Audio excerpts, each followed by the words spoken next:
पंजाब के ज़िमनी इलेक्शन से मुतालिक ISPR का बयान सामने आ गया। पंजाब के ज़िमनी इलेक्शन से मुतालिक पाक फौज के शोबे ताल्लुकात आमा inter services public relations ISPR ने कहा है कि पाक फौज के जवान ज़िमनी इलेक्शन में अमन और अमान कायम रखने के फराइज अंजाम देंगे।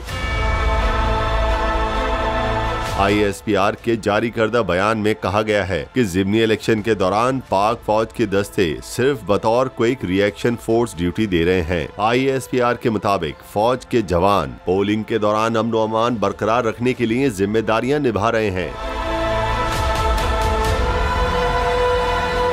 ISPR की तरफ से जारी करदा बयान के मुताबिक ज़िमनी इलेक्शन के हवाले से पाक फौज की जानिब से इंतहाई हसास मकामात का जायजा भी लिया गया। इलेक्शन कमीशन की हिदायत पर पाक फौज के जवान इंतखाबात में फराइज सर अंजाम दे रहे हैं। ख्याल रहे कि पंजाब के 20 हलकों में 17 जुलाई को होने वाले ज़िमनी इलेक्शन खाली नशिस्तों पर हो रहे हैं। ये नशिस्तें पंजाब असेंबली में तहरीके इंसाफ के मुनहरिफ अराकीन के D सीट होने पर खाली हुई थी।